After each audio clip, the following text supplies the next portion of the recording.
Good morning बच्चों।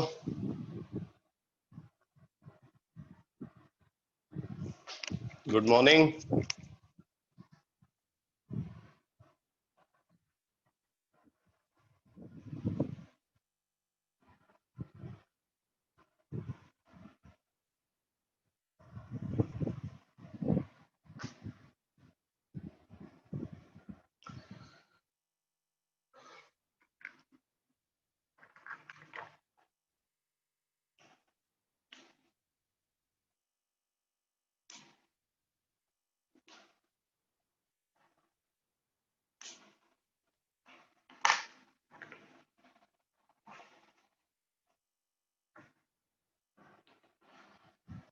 तो बेटा लास्ट क्लास में हम लोगों ने कार्बीन इंटरमीडिएट का डिस्कशन को कंप्लीट किया था और दो रिएक्शन इंटरमीडिएट और रहते हैं जनरल ऑर्गेनिक केमिस्ट्री में। बस आज मैं दोनों को फिनिश कर रहा हूं।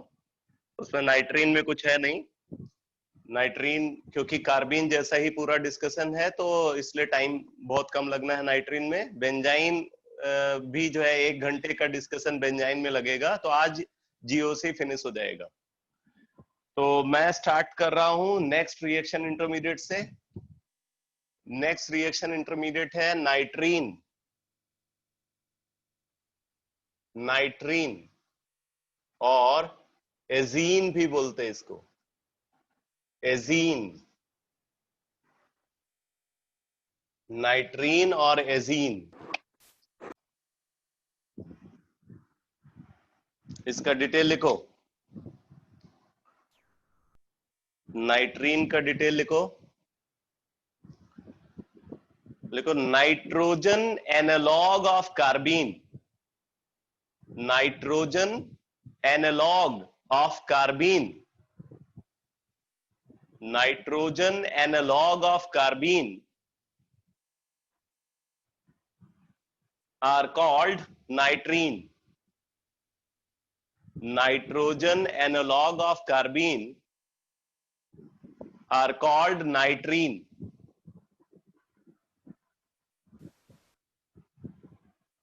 Nitrogen analog of carbene are called nitrene. तो इसको नाइट्रोजन एनालॉग ऑफ कार्बीन क्यों बोलते हैं? जैसे कार्बीन में आपने देखा कि कार्बन पे दो नॉन बॉन्डिंग इलेक्ट्रॉन्स होते हैं। ये non bonding electrons paired form में भी प्रेजेंट हो सकते हैं और ये non bonding electrons unpaired form में भी प्रेजेंट हो सकते हैं। जो कार्बन पे दो नॉन बॉन्डिंग इलेक्ट्रॉन्स हैं वो इलेक्ट्रॉन्स पेयर्ड फॉर्म में भी हो सकते हैं और अनपेयर्ड फॉर्म में भी हो सकते हैं। उसी तरीके से अगर हम नाइट्रीन को कंसीडर करें तो नाइट्रीन में भी क्या होता है, नाइट्रोजन के पास एक तो नेचुरल मैनर में एक अनशेयर्ड इलेक्ट्रॉन पेयर होता है, यानी कि एक लोन पेयर नाइट्रोजन में हमेशा प्रेजेंट होता है। जो भी नाइट्रोजनस कंपाउंड है आप उनमें देखो, उसके अलावा दो इलेक्ट्रॉन और प्रेजेंट है। अब ये दोनों इलेक्ट्रॉन पेयर्ड हो सकते हैं और ये इलेक्ट्रॉन्स अनपेयर्ड भी हो सकते हैं। ये नॉन बॉन्डिंग इलेक्ट्रॉन्स पेयर्ड भी हो सकते हैं और अनपेयर्ड भी हो सकते हैं। तो जैसे हमने बताया था कि कार्बीन में दो टाइप के कार्बीन होते हैं, सिंगलेट एंड ट्रिपलेट, उसी तरीके से नाइट्रीन में भी दो टाइप के नाइट्रीन होते हैं, सिंगलेट एंड ट्रिपलेट। तो आप नोट कर लो इस बात को, लिखो they are further classified, they are further classified into two categories. They are further classified into two categories. Number 1 singlet nitrene. Singlet nitrene, singlet nitrene. अब इसकी जनरल कैरेक्टरिस्टिक में लिखो, सिंगलेट नाइट्रीन की जनरल कैरेक्टरिस्टिक में लिखो, singlet nitrene की general characteristic. इसमें first point लिखो, फर्स्ट पॉइंट लिखो, here non bonding electrons are paired, here non bonding electrons are paired therefore they are diamagnetic in nature. Therefore they are diamagnetic in nature.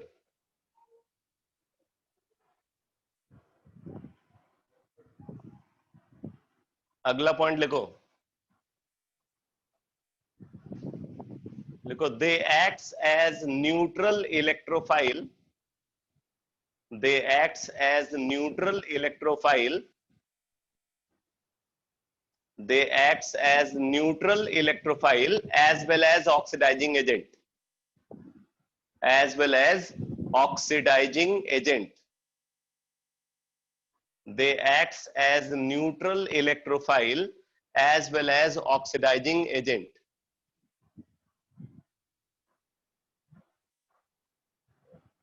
Next point लिखो, they are always sp2 hybridized. They are always sp2 hybridized.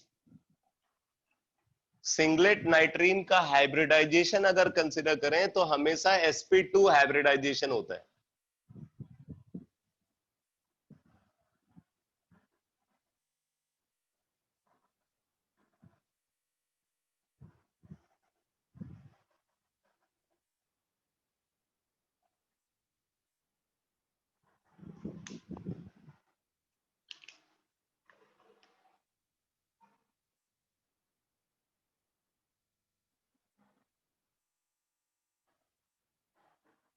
ये sp2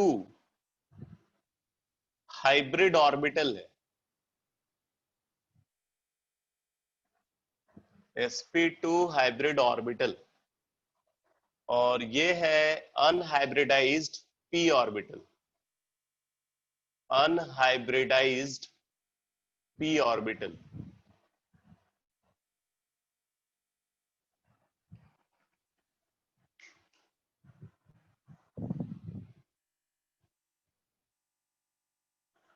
ये structure जो आप देख रहे हो ये sp2 hybridised singlet का स्ट्रक्चर है.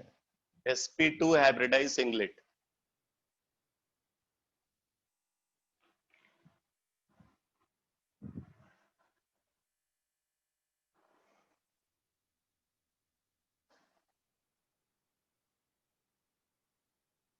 नेक्स्ट पॉइंट लिखो,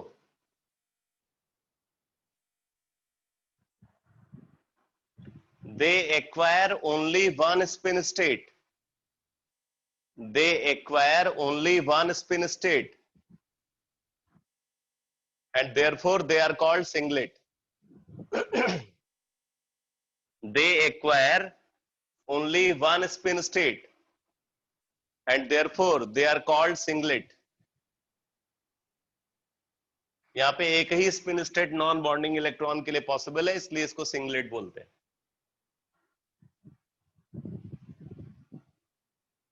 अगला पॉइंट लिखो, they are formed under the condition. They are formed under the condition in which heterolysis takes place. They are formed under the condition in which heterolysis takes place.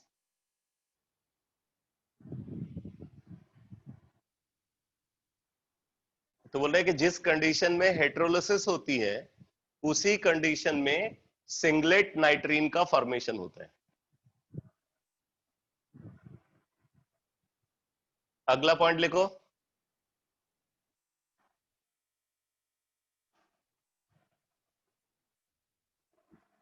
they are present in higher energy state. They are present in higher energy state and therefore they are also called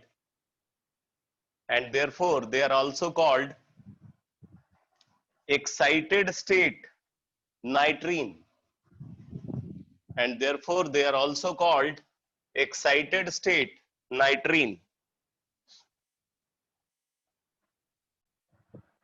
higher energy state में होने की वजह से इनको excited state नाइट्रीन बोला जाता है.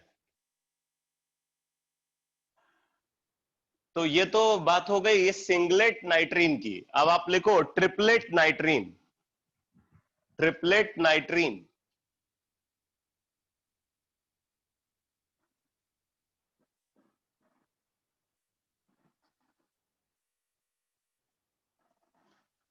General characteristic में फर्स्ट पॉइंट लिखो। जनरल कैरेक्टरिस्टिक में फर्स्ट पॉइंट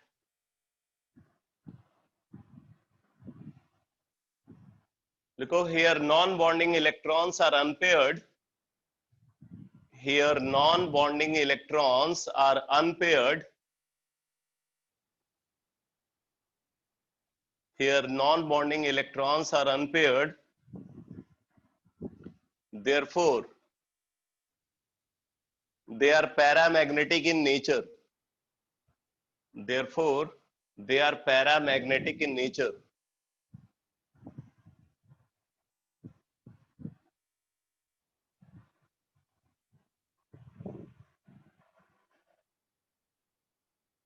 Next point लिखो, they acts as biradical. They acts as biradical. They acts as biradical. क्योंकि यहाँ पे दो अनपेयर्ड इलेक्ट्रॉन है, मतलब इनका बिहेवियर दो फ्री रेडिकल जैसा होता है, इसीलिए इनको बाई रेडिकल बोलते हैं। तो they acts as biradical. Next point लिखो,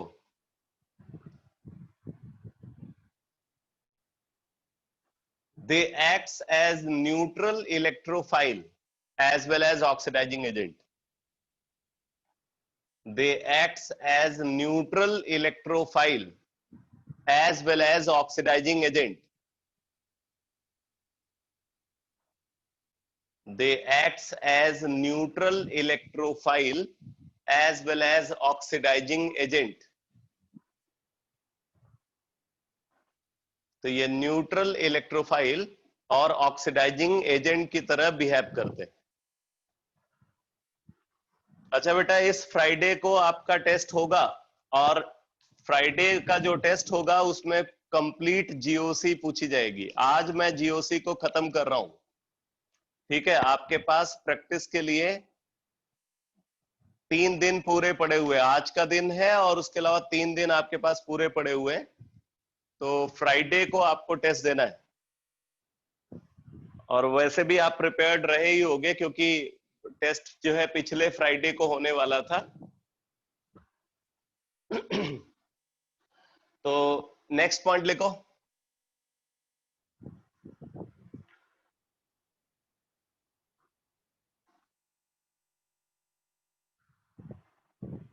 तो मैंने लास्ट पॉइंट में बताया, they acts as neutral electrophile as well as oxidising agent. ठीक है, अब आप अगला पॉइंट लिखो, they are formed under the condition, they are formed under the condition, they are formed under the condition in which homolysis takes place. They are formed under the condition in which homolysis takes place. तो बोले जिस condition में homolysis होती है उसी condition में triplet nitrene का formation होता है। नेक्स्ट पॉइंट लिखो,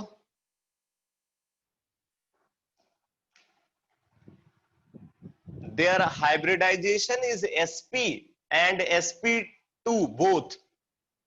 Their hybridization is sp and sp2 both. Their hybridization is sp and sp2 both.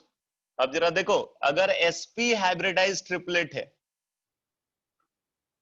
तो ऐसा स्ट्रक्चर होगा sp हाइब्रिडाइज ट्रिपलेट के केस में।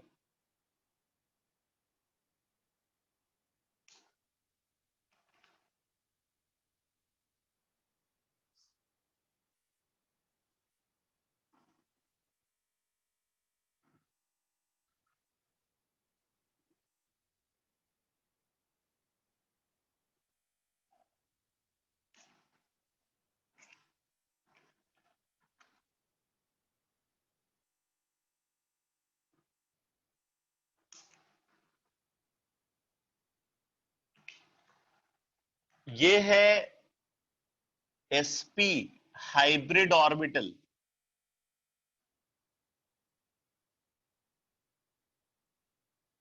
ये sp हाइब्रिड ऑर्बिटल है और ये अनहाइब्रिडाइज्ड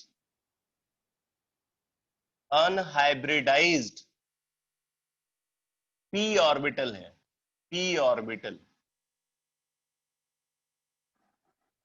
तो आप देख रहे हैं जो नॉन बॉन्डिंग इलेक्ट्रॉन्स है वो अनहाइब्रिडाइज p ऑर्बिटल के अंदर प्रेजेंट है। तो इनका जो स्पिन है वो सेम भी हो सकता है और डिफरेंट भी हो सकता है। ठीक है, तो यहाँ पे 3 स्पिन स्टेट पॉसिबल है। अभी नेक्स्ट पॉइंट में डिस्कस करता हूँ। अब ये तो हो गया sp हाइब्रिडाइज ट्रिपलेट का स्ट्रक्चर। अब बात आती है sp2 हाइब्रिडाइज ट्रिपलेट का स्ट्रक्चर कैसा होगा। तो sp2 हाइब्रिडाइज ट्रिपलेट का स्ट्रक्चर को अगर देखें,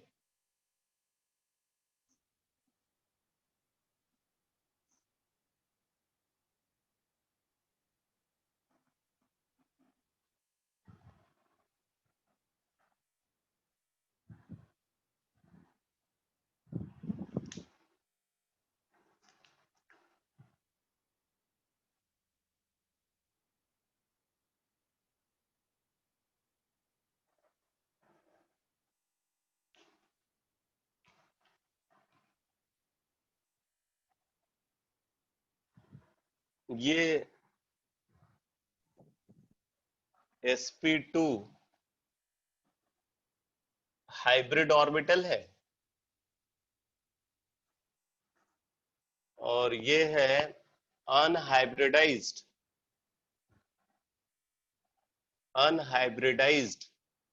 p ऑर्बिटल।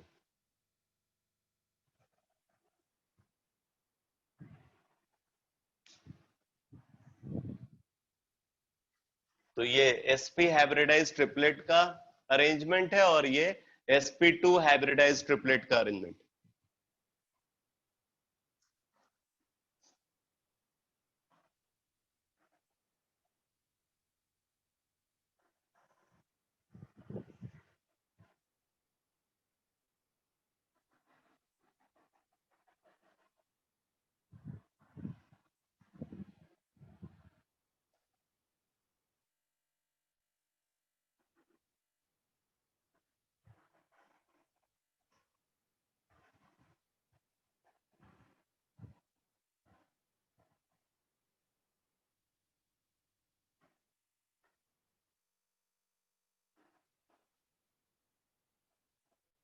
नेक्स्ट पॉइंट लिखो। they acquire three different spin state. They acquire three different spin state and therefore they are called triplet. They acquire three different spin state. तो इनके 3 अलग अलग spin state possible है, इसीलिए इनको triplet बोला जाता है। तो they acquire 3 different spin state, therefore they are called triplet. तो अब जरा देखो वो 3 डिफरेंट स्पिन स्टेट क्या क्या पॉसिबल है। दोनों इलेक्ट्रॉन सेम स्पिन के हों, ठीक है, तो क्लॉकवाइज पैरेलल एक पॉसिबिलिटी है। दूसरी पॉसिबिलिटी है इनके स्पिन की एंटी क्लॉकवाइज पैरेलल और तीसरी पॉसिबिलिटी है इनके स्पिन की एंटी पैरेलल। तो ये 3 अलग अलग स्पिन स्टेट को एक्वायर करते हैं।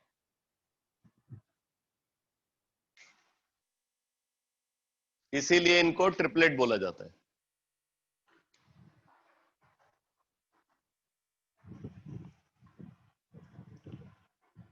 अगला पॉइंट लिखो। They are present in lower energy state. They are present in lower energy state and therefore they are present in lower energy state and therefore they are also called ground state nitrine. They are present in lower energy state and therefore they are also called ground state nitrine. तो triplet नाइट्रीन की energy singlet नाइट्रीन से कम होती है, इसलिए triplet नाइट्रीन को ground state नाइट्रीन और singlet नाइट्रीन को excited state नाइट्रीन बोला जाता है। तो अगर हम इनकी ऑर्डर ऑफ स्टेबिलिटी को कंसिडर करें तो पहले इन दोनों को कंपेयर कर लेते हैं। ठीक है, तो अगर इन दोनों को कंपेयर किया जाए तो क्या सिचुएशन है, आप देखो जो नॉन बॉन्डिंग इलेक्ट्रॉन है वो जिन ऑर्बिटल्स के अंदर प्रेजेंट है उनके बीच में एंगल 90 डिग्री का है, यहां पे एंगल 90 डिग्री का है। इसमें भी अगर आप देखोगे तो नॉन बॉन्डिंग इलेक्ट्रॉन्स के बीच का एंगल यहां भी 90 डिग्री है। तो नॉन बॉन्डिंग इलेक्ट्रॉन्स जिन ऑर्बिटल्स के अंदर प्रेजेंट है वो दोनों में 90 डिग्री पे लाई कर रहे हैं, तो उनके बीच में रिपल्सन तो बराबर है। अब जरा देखो ये बॉन्ड पेयर और ये लोन पेयर के बीच में एंगल, तो अगर बॉन्ड पेयर और लोन पेयर के बीच में एंगल को कंसीडर किया जाए तो ये एंगल यहाँ पे 180 डिग्री है, जबकि इसमें बॉन्ड पेयर और लोन पेयर के बीच का एंगल को अगर आप देखोगे तो ये एंगल यहाँ पे 120 डिग्री है। बॉन्ड पेयर और लोन पेयर के बीच का एंगल यहाँ पे 120 डिग्री है और यहाँ पे 180 डिग्री है। इसका मतलब कि इसमें ज्यादा रिपल्सन है और ज्यादा रिपल्सन होने की वजह से इसकी स्टेबिलिटी कम है। तो अगर हम ओवरऑल ऑर्डर ऑफ स्टेबिलिटी को देखें तो सबसे ज्यादा स्टेबल sp हाइब्रिडाइज्ड ट्रिपलेट होगा, उसके बाद sp2 हाइब्रिडाइज्ड ट्रिपलेट को कंसिडर करते हैं, और सबसे कम स्टेबल होगा sp2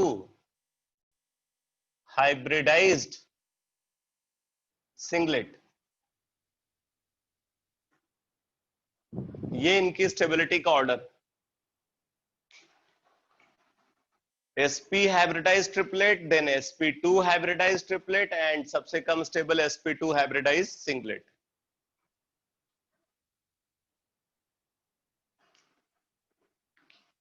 तो ये तो जनरल कैरेक्टरिस्टिक हो गई सिंगलेट और ट्रिपलेट नाइट्रीन की। अब आप लिख लो इनका method of formation. Method of formation of नाइट्रीन, method of formation of नाइट्रीन। तो अगर हम इनका मेथड ऑफ फॉर्मेशन को कंसीडर करें तो इनको फॉर्म करने के लिए हम सिमिलर मेथड्स को यूज करते हैं जैसे हमने कार्बीन के केस में देखा है। तो पहला method by alpha elimination reaction, by alpha elimination reaction. तो अल्फा एलिमिनेशन मैंने बताया था कि अगर दोनों लिविंग ग्रुप सेम एटम पे प्रेजेंट हैं तो ऐसे रिएक्शन को अल्फा एलिमिनेशन बोलते हैं।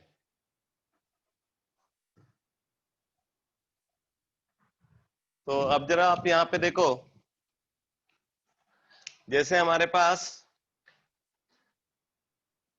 अगर ये सब्स्टिट्यूटेड अमाइड है, सब्स्टिट्यूटेड अमाइड, यहां पे एक अच्छा लिविंग ग्रुप प्रेजेंट है, न्यूक्लियोफ्यूज प्रेजेंट है और नाइट्रोजन से एक हाइड्रोजन अटैच है, तो ये वाला हाइड्रोजन सफिशिएंटली एसिडिक है, ये हाइड्रोजन सफिशिएंटली एसिडिक है। अगर हम इसको एक स्ट्रॉन्ग बेस के साथ हीट करते हैं, मान लो इसको सोडामाइड के साथ हीट कर रहे हैं, इसको सोडामाइड के साथ हीट कर रहे हैं, तो क्या होगा, amide ion as a base इस हाइड्रोजन को रिमूव करेगा, ये वाला बॉन्ड पेयर नाइट्रोजन को ट्रांसफर होगा और ये leaving group with bond pair remove हो जाता है। तो यहां से प्रोड्यूस हो जाएगा ये नाइट्रीन, इसके साथ बन गया अमोनिया, और ये न्यूक्लियोफ्यूज रिमूव हो गया। अब क्योंकि हेट्रोलिसिस के थ्रू नाइट्रीन बन रहा है, इसलिए ये हमेशा सिंगलेट नाइट्रीन बोला जाएगा। तो ये सिंगलेट नाइट्रीन है।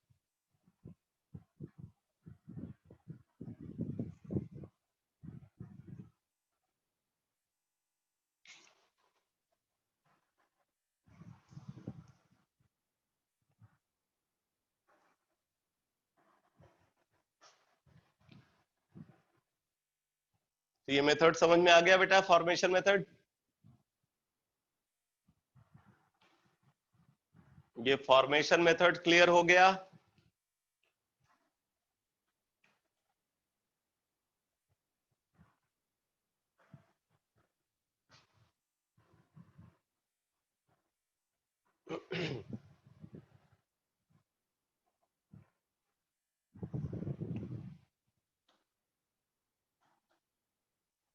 सेकेंड मेथड लिखो।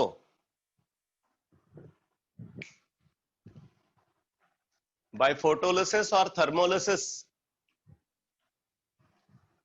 बाय फोटोलिसिस और thermolysis of strained cyclic ring, by photolysis or thermolysis of strained cyclic ring, by photolysis or thermolysis of strained cyclic ring। जैसे देखो,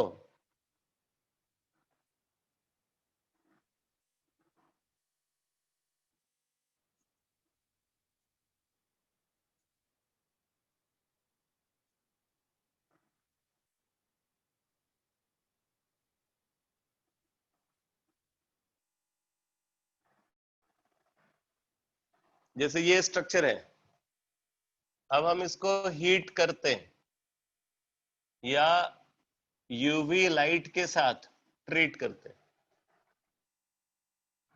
तो यहाँ पे क्या होगा, ये जो बॉन्ड आप देख रहे हो, ये बॉन्ड होमोलिटिकली ब्रेक हो जाएगा। बॉन्ड की होमोलिसिस होती है, और बॉन्ड की होमोलिसिस से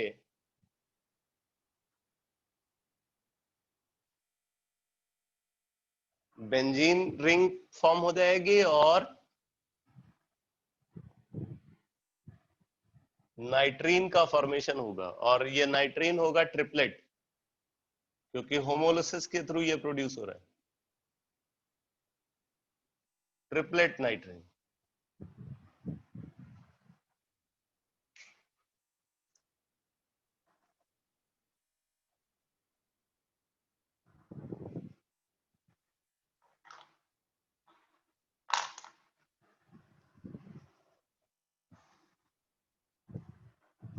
थर्ड मेथड लिखो।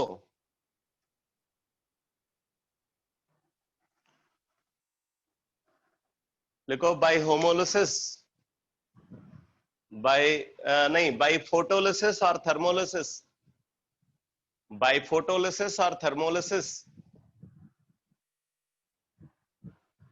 Of isocyanic acid, isocyanic SCYANIC, isocyanic acid, by photolysis or thermolysis of isocyanuric acid or isocyanate, or isocyanate,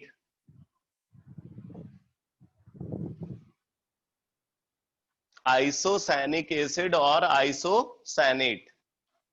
तो अब जैसे देखो,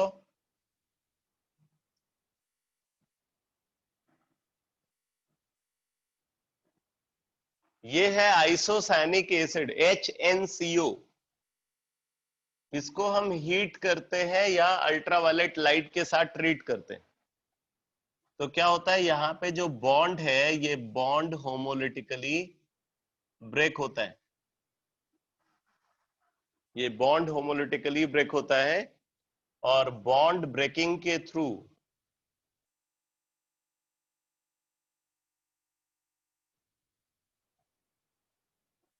ट्रिपलेट नाइट्रीन का फॉर्मेशन होता है।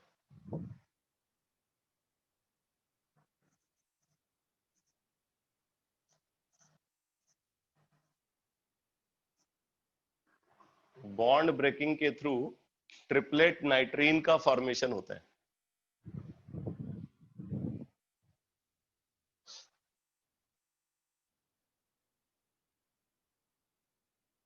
अगर आप आइसोसायनेट को कंसीडर करें तो यहाँ पे क्या होगा, ये H हट जाएगा और इसकी जगह पे कोई एल्काइल ग्रुप आ गया तो उससे ये नाइट्रीन बन जाएगा। इसको हम एल्काइल आइसोसायनेट बोलेंगे।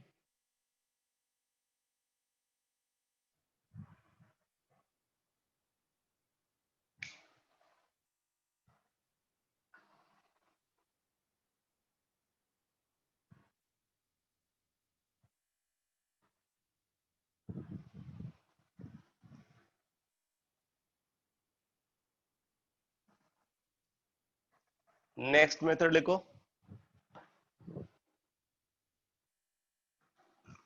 बाय फोटोलिसिस और थर्मोलिसिस, बाय फोटोलिसिस और thermolysis of hydrazoic acid HYDRAZOIC hydrazoic acid और एल्काइल एजाइड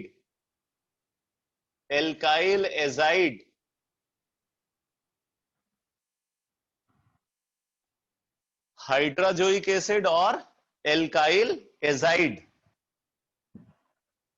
तो अब जरा देखो हाइड्राजोइक एसिड क्या है, हाइड्राजोइक एसिड है N3H, ऐसा स्ट्रक्चर होता है।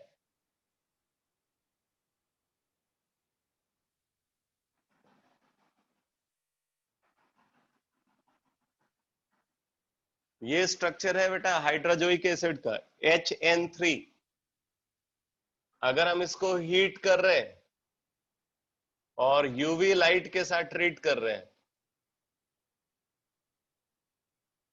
तो यहां पे होमोलिसिस हो जाती है और इससे ये ट्रिपलेट नाइट्रीन बन जाएगा और साथ में नाइट्रोजन गैस रिलीज होती है।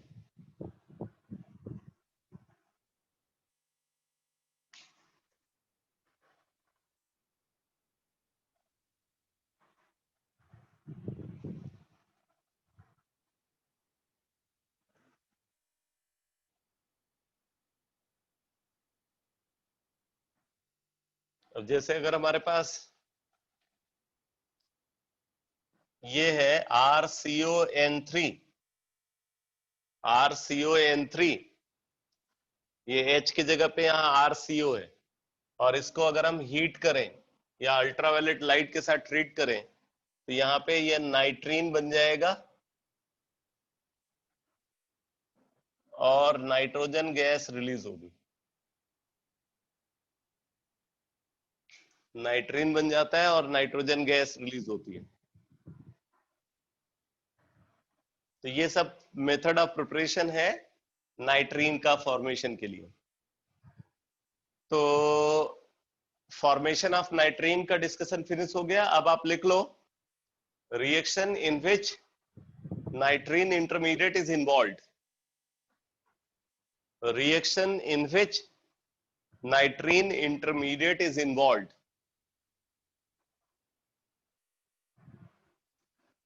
reaction in which nitrene intermediate is involved,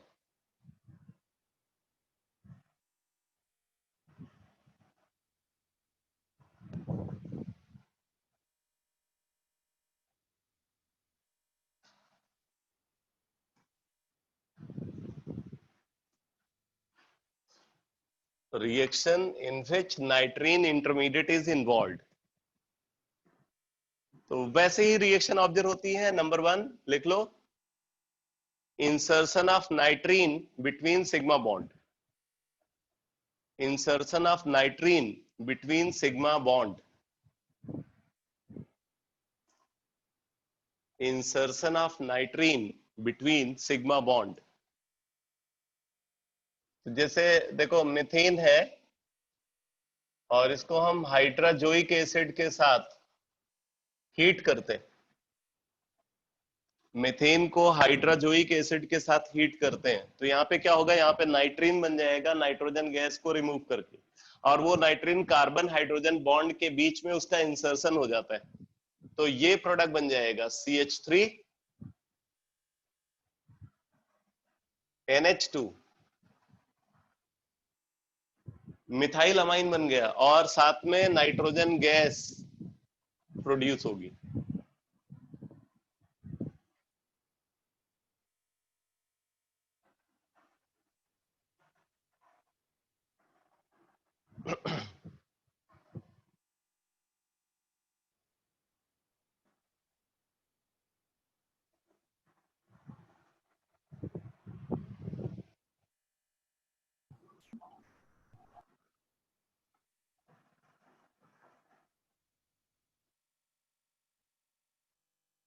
तो इस तरीके से नाइट्रीन का इंसर्शन पॉसिबल है।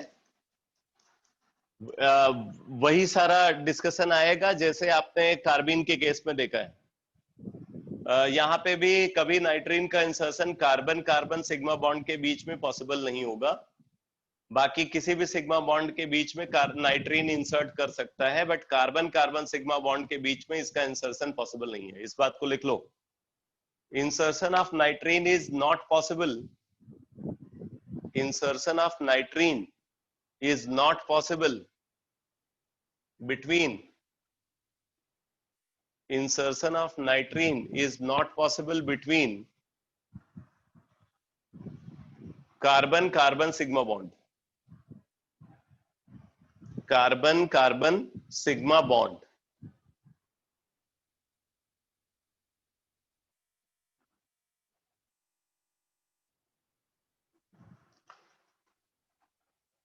अब आप नोट करो second case, addition of nitrene across multiple bond, addition of nitrene across multiple bond. तो अब जरा देखो यहाँ पे, अगर हमारे पास एक एल्कीन है और इधर हम नाइट्रीन का इंसर्शन कराते हैं, मान लो सिंगलेट नाइट्रीन का इंसर्शन करा रहे हैं, मतलब सिंगलेट नाइट्रीन का एडिशन करा रहे हैं, तो यहाँ पे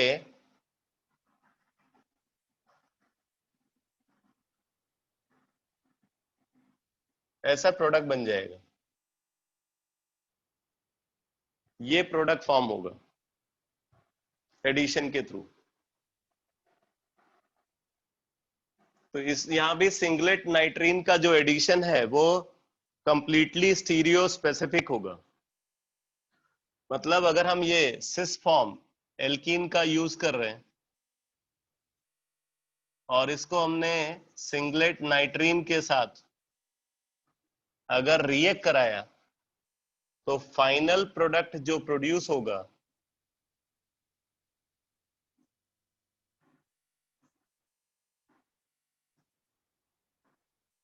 वो सिस फॉर्म को ही एक्वायर करेगा।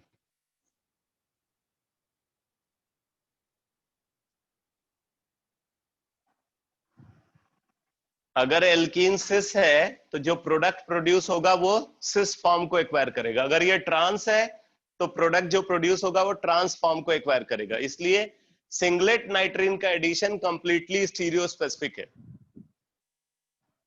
Addition of singlet nitrene is completely stereo specific. Addition of singlet nitrine is completely stereo specific.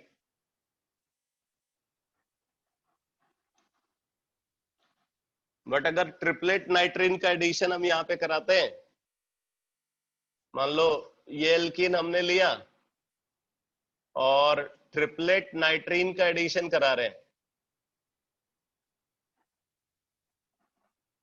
तो यहाँ पे दो प्रोडक्ट प्रोड्यूस होंगे।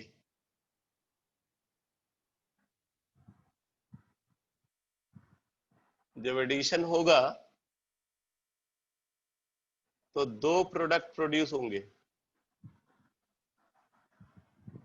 एक तो सिस और दूसरा ट्रांस।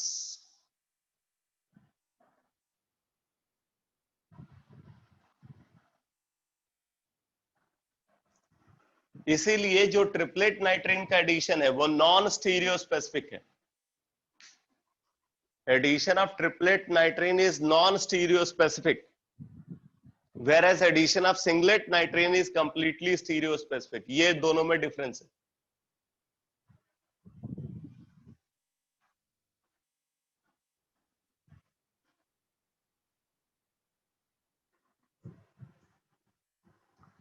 अब जरा एक और इंपॉर्टेंट बात आप यहां पे देखो, अगर हमारे पास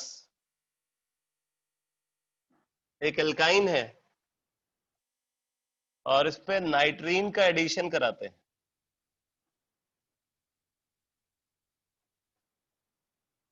तो जब नाइट्रीन यहां पे ऐड होगा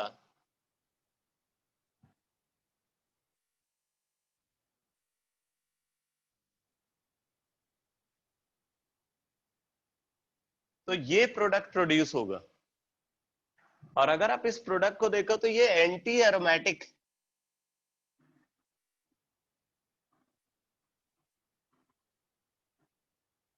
ये प्रोडक्ट एंटी एरोमेटिक है। आप देख सकते हो ये नाइट्रोजन के पास लोन पेयर है जो डीलोकलाइज हो सकता है, तो 2 पाई बॉन्ड पेयर यहाँ पे आ गए, तो 2 पाई बॉन्ड पेयर होने की वजह से ये एंटी एरोमेटिक है, इसलिए ये रिएक्शन फिजिबल नहीं है।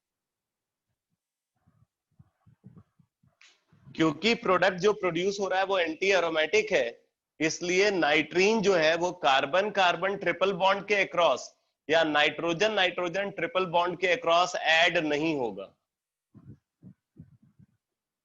बिकॉज प्रोडक्ट जो प्रोड्यूस हो रहा है वो बहुत ही ज्यादा अनस्टेबल है।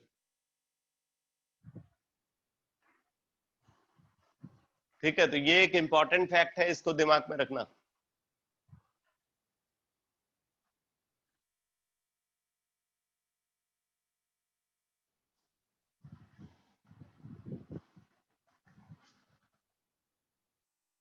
नेक्स्ट रिएक्शन लिखो, rearrangement of नाइट्रीन। Rearrangement of नाइट्रीन, rearrangement of नाइट्रीन। तो यहां भी अगर नाइट्रीन का रीअरेंजमेंट होगा तो रीअरेंजमेंट के थ्रू हमेशा स्टेबल प्रोडक्ट मिलेगा। जैसे देखो बेटा, अगर मान लो ये नाइट्रीन है हमारे पास,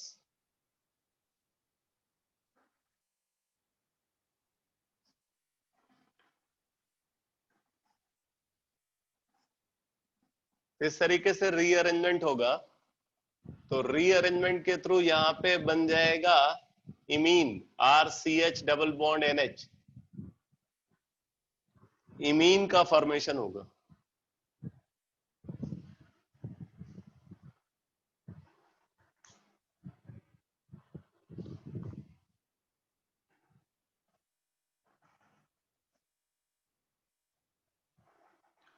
इसी तरीके से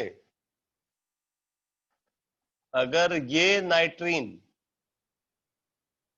प्रेजेंट है तो यहां पे रीअरेंजमेंट होगा और रीअरेंजमेंट के थ्रू प्रोड्यूस हो जाएगा आइसोसायनेट।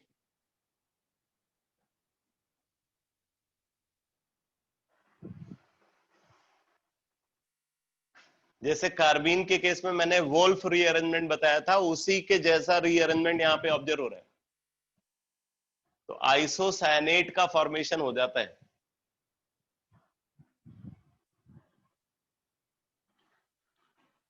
इसी तरीके से देखो,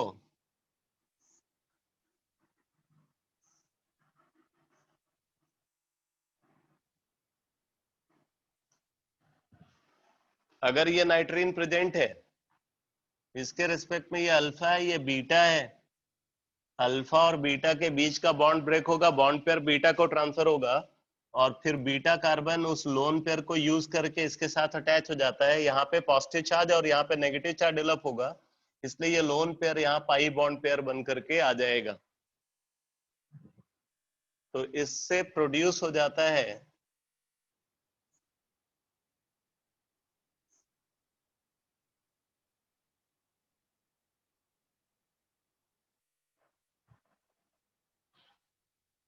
ये प्रोडक्ट बन जाएगा।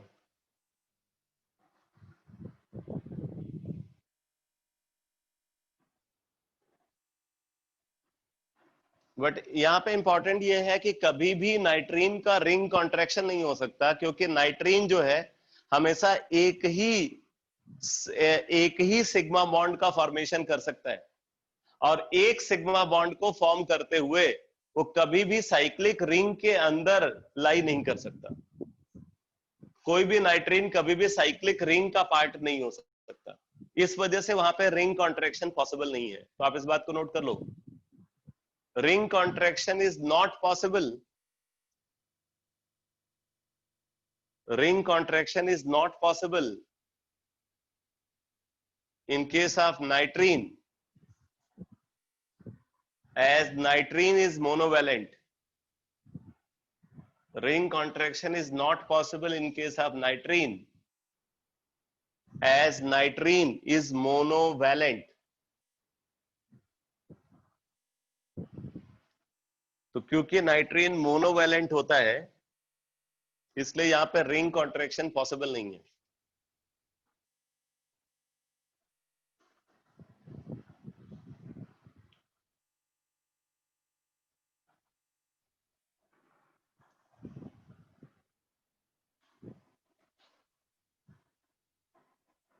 अब आप नोट करो, ring enlargement through नाइट्रीन, ring enlargement through नाइट्रीन।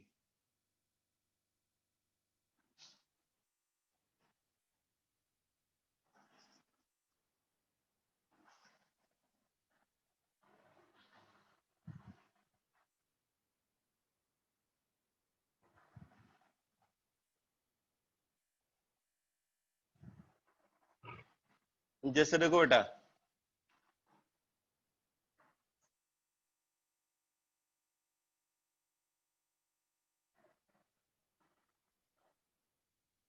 अगर ये कंपाउंड है साइक्लोपेंटाडाइन और इसको हम ट्रीट कर रहे हैं,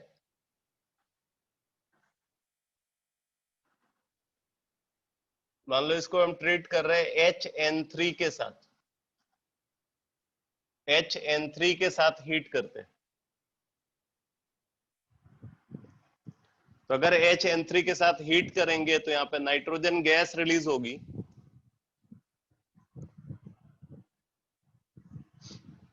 नाइट्रोजन गैस रिलीज होगी, तो उससे नाइट्रीन बनेगा, और नाइट्रीन जो है वो ये डबल बॉन्ड के अक्रॉस ऐड हो जाएगा,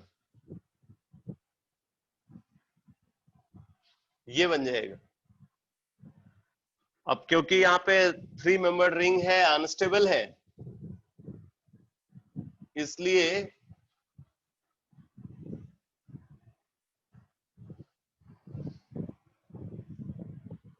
एक मिनट,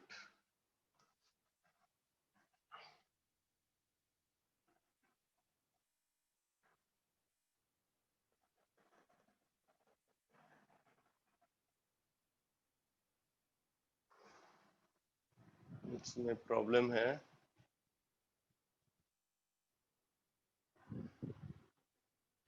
यहाँ पे एक अच्छा लिविंग ग्रुप होना चाहिए, अगर ये रिंग ब्रेक होती है तो यहाँ से किसी ग्रुप को हटाना पड़ेगा।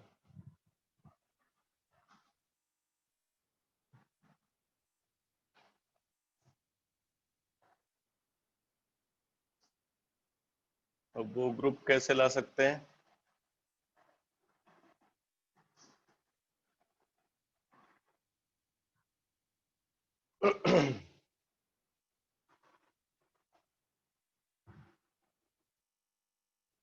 अगर हम इधर कंसिडर करें,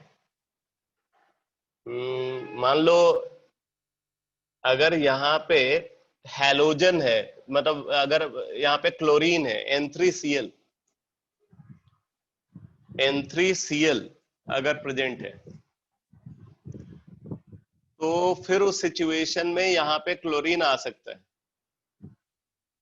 और क्लोरीन अगर यहाँ पे आएगा तो जब ये रिंग ब्रेक होगी तो यहां से क्लोरीन हट जाएगा और तब यहां पे ये 6 मेंबर्ड रिंग बन जाएगी। 6 मेंबर्ड रिंग बनेगी।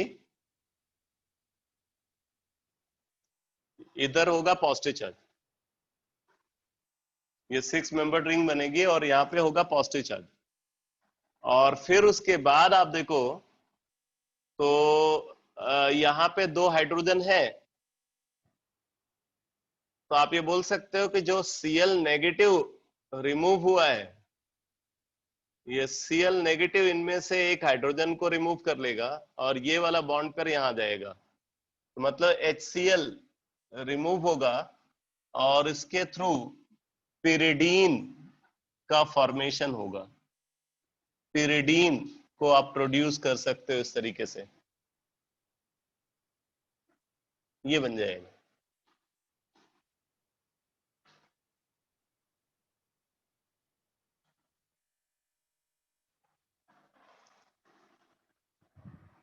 तो जैसे कार्बीन के थ्रू रिंग एनलार्जमेंट पॉसिबल है, वैसे नाइट्रीन के थ्रू भी रिंग एनलार्जमेंट पॉसिबल है, बट नाइट्रीन के थ्रू जो रिंग एनलार्जमेंट है वो लेस कॉमन है, कार्बीन के through ring enlargement more common है। बिकॉज ऐसे नाइट्रीन का फॉर्मेशन जो है ना, यहाँ पे जो आप रिएजेंट कंसीडर करें N3Cl, ये कोई स्टेबल कंपाउंड नहीं है, इसके फॉर्मेशन में प्रॉब्लम है।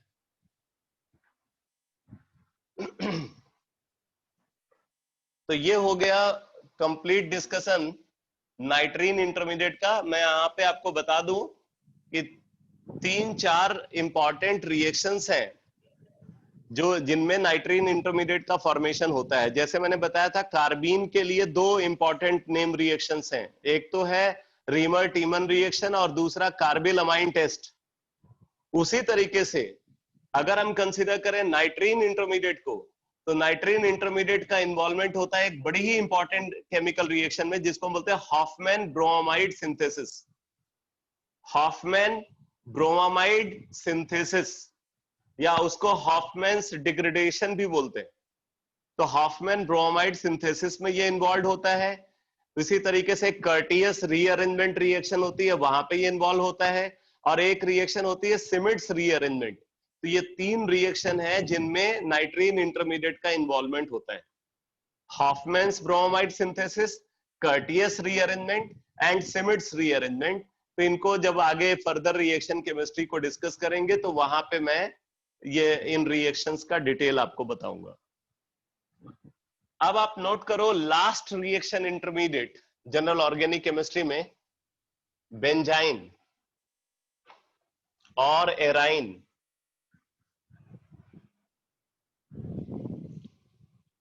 बेंजाइन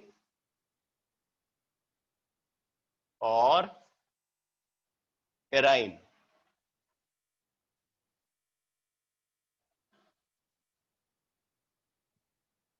बेंजाइन और एराइन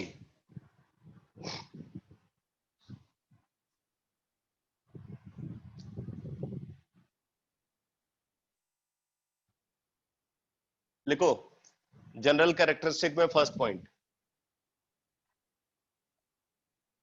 they are also called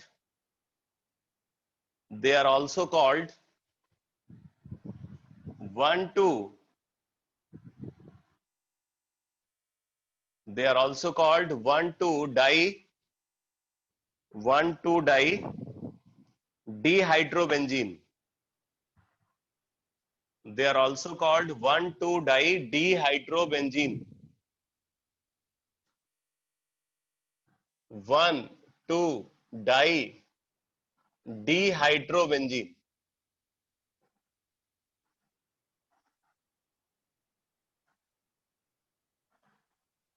अब अगर आप यहां पे नेम को देखो तो क्या है, डाई डीहाइड्रो। डीहाइड्रो का मतलब होता है रिमूवल। किसका रिमूवल? हाइड्रोजन का रिमूवल। कितने? 2। बेंजीन से 2 हाइड्रोजन को अगर हम रिमूव कर दें तो बेंजाइन बन जाता है। तो बेंजीन है C6H6 और इसके अंदर से 2 हाइड्रोजन को रिमूव कर रहे हैं। तो बन रहा है C6H4।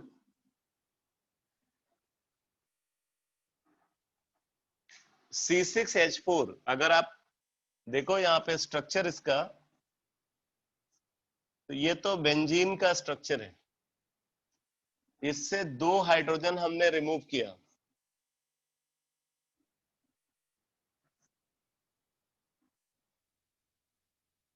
तो बेंजाइन बन जाता है।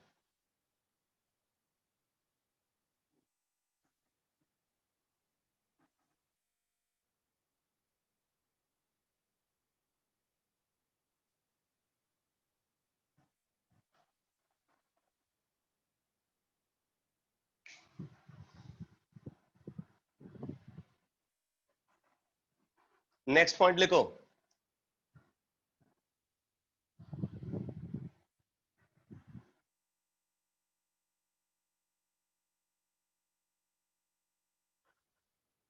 लिखो, all carbon in benzyne intermediate, all carbon in benzyne intermediate are always sp2 hybridized, are always sp2 hybridized।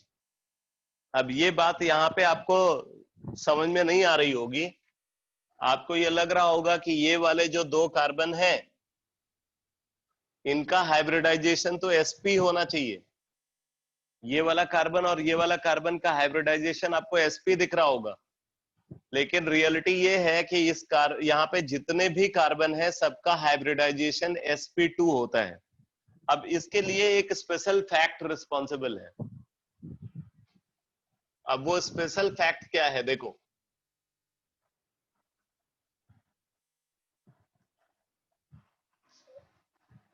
यहाँ पे आप देख रहे हो कि ये तो एक नॉर्मल बेंजीन रिंग में जैसा अरेंजमेंट है वैसे ही अरेंजमेंट आप यहाँ देख रहे हो। इस कार्बन के पास एक sp2 हाइब्रिड ऑर्बिटल है और इसके पास भी एक sp2 हाइब्रिड ऑर्बिटल है।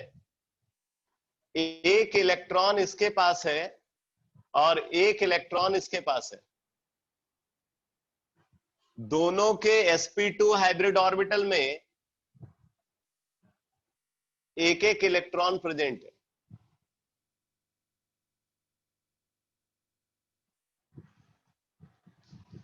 तो क्या होता है कि ये जो sp2 हाइब्रिड ऑर्बिटल है ये साइड वाइज ओवरलैप करते हैं, ये आपस में साइड वाइज ओवरलैपिंग करते हैं। और ये बड़ी रेयर बात है कि hybrid orbital side wise overlap कर रहे हैं। आपने केमिकल बॉन्डिंग में पढ़ रखा है कि hybrid orbitals are always involved in axial overlapping, ये उस स्टेटमेंट का वायलेशन है।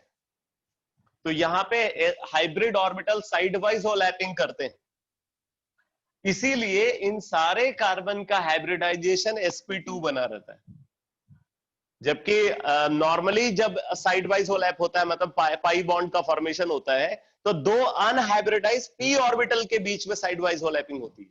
यहां पे sp2 हाइब्रिड ऑर्बिटल के बीच में साइड वाइज ओवरलैपिंग होती है। तो आप इस बात को नोट कर लो, in benzyne intermediate, in benzyne intermediate additional pi bond, in benzyne intermediate additional pi bond is formed, in benzyne intermediate additional pi bond is formed by sidewise overlapping, by sidewise overlapping between sp2 hybrid orbital, by sidewise overlapping between sp2 hybrid orbital. Therefore here all carbon possess sp2 hybridization, therefore here all carbon possess sp2 hybridization and their aromaticity is maintained, and their aromaticity is maintained। तो इसकी aromaticity जो है वो maintain रहती है, aromaticity यहाँ पे disturb नहीं होती। नेक्स्ट पॉइंट लिखो, लिखो they are formed by the removal of two group, they are formed by the removal of two group present at ortho position, they are formed by the removal of two group present at ortho position of the benzene ring,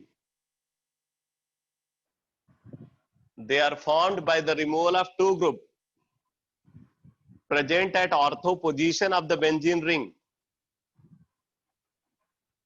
one in the form of electrofuse, one in the form of electrofuse, while other in the form of nucleofuse, while other in the form of nucleofuse। तो बोल रहे हैं कि दो group के removal से benzene intermediate का formation होता है, और ये दोनों ग्रुप बेंजीन रिंग के ऑर्थो पोजीशन पे प्रेजेंट होते हैं। एक को हम इलेक्ट्रोफ्यूज के फॉर्म में रिमूव करते हैं और दूसरे को हम न्यूक्लियोफ्यूज के फॉर्म में रिमूव करते हैं। एक का रिमूवल इलेक्ट्रोफ्यूज के फॉर्म में होता है और दूसरे का रिमूवल न्यूक्लियोफ्यूज के फॉर्म में होता है। तो अब जरा देखो,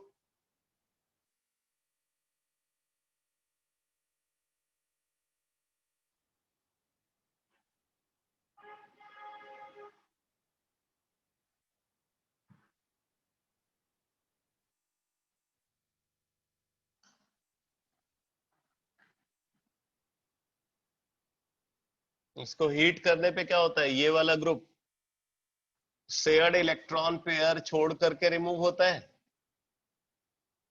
ये वाला बॉन्ड पेयर यहां आ जाता है और ये विच शेयर्ड इलेक्ट्रॉन पेयर रिमूव होता है।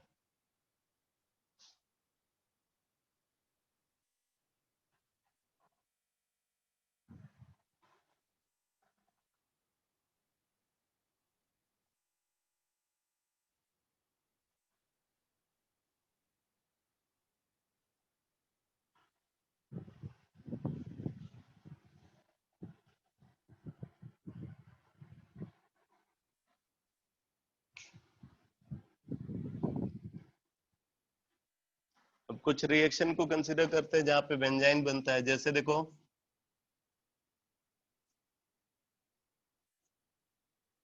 अगर हमारे पास क्लोरोबेंजीन इसको हमने सोडामाइड के साथ हीट किया, क्लोरोबेंजीन को सोडामाइड के साथ हीट किया, अब देखो क्या होगा। सोडामाइड से मिला अमाइड आयन, अमाइड आयन इस हाइड्रोजन को रिमूव करता है, ये वाला बॉन्ड पेयर यहां आ गया और ये chlorine with shared electron pair remove हो जाता है।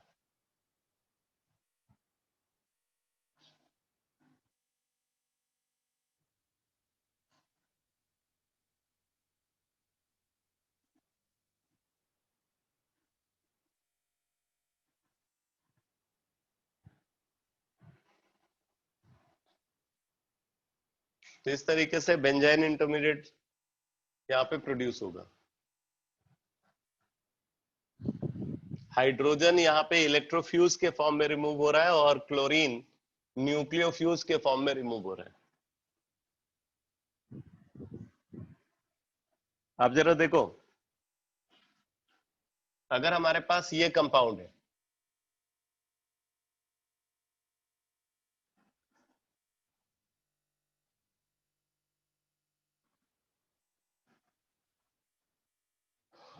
ऑर्थोक्लोरोफ्लोरोबेंजीन,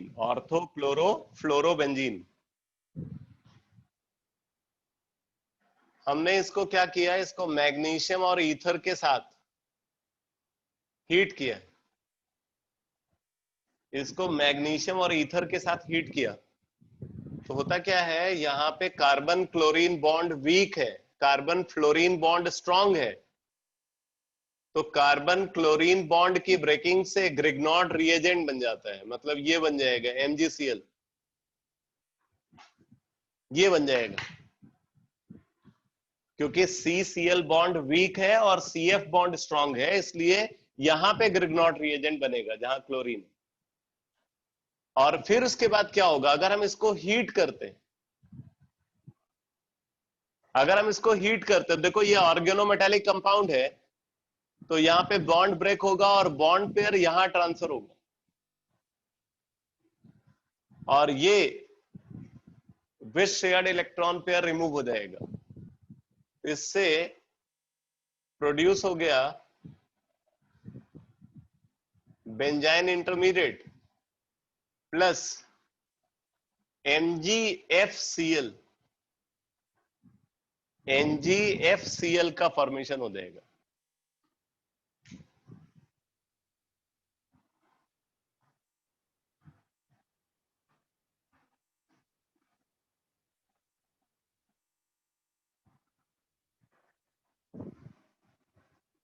अब जरा एक और एग्जांपल देखो, हमारे पास है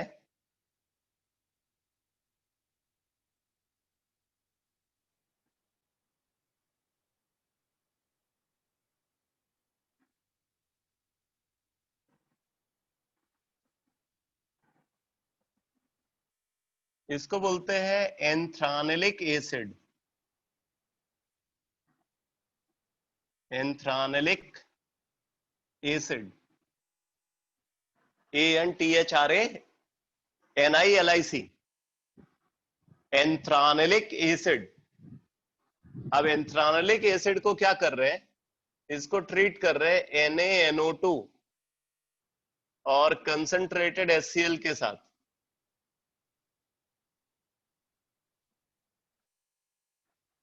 NaNO2 और कंसंट्रेटेड HCl के साथ हमने ट्रीट किया एट लो टेम्परेचर। आपको पता है यहाँ पे प्राइमरी अमाइन है, तो वो, और वो भी एरोमेटिक प्राइमरी अमाइन है, तो क्या हो जाएगा, डाई एजोटाइजेशन हो जाएगा।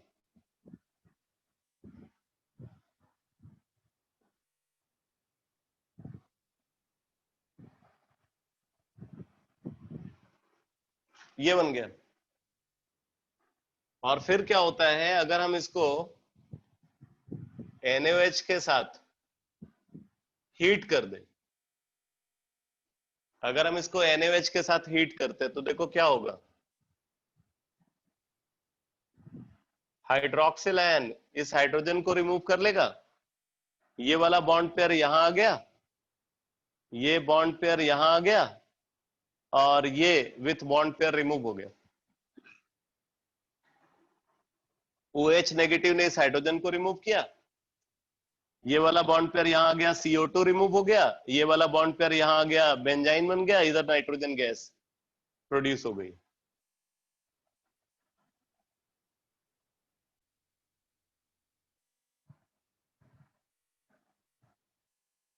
CO2 H2O और नाइट्रोजन, ये प्रोड्यूस हो गई।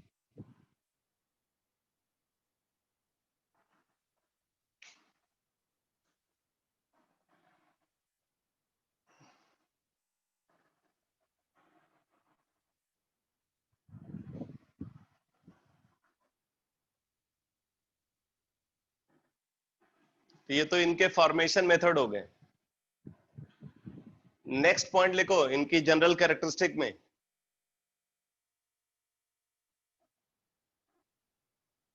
लिखो they acts as neutral electrophile during the reaction, they acts as neutral electrophile during the reaction. अब ये भी बड़ी इंपॉर्टेंट बात है, वैसे तो आप यहां देख रहे हो सिमिलर एटम के बीच में मल्टीपल कोवेलेंट बॉन्ड है यहाँ पे, तो जब मैंने बताया था कि अगर सिमिलर एटम के बीच में मल्टीपल कोवेलेंट बॉन्ड है तो मॉलिक्यूल हमेशा न्यूक्लियोफिलिक बिहेवियर दिखाता है, लेकिन यहाँ पे एक्सेप्शनली ये इलेक्ट्रोफाइल की तरह बिहेव करता है। तो they acts as neutral electrophile during the reaction and therefore they reacts with nucleophile easily, and therefore they reacts with nucleophile easily to give stable products. To give stable products. तो ये nucleophile के साथ बहुत easily react कर जाते हैं और nucleophile से रिएक्ट करके ये स्टेबल प्रोडक्ट का फॉर्मेशन करते हैं। ठीक है, अब जरा देखो कैसे रिएक्शन होती है। जैसे हमारे पास एक बेंजाइन है,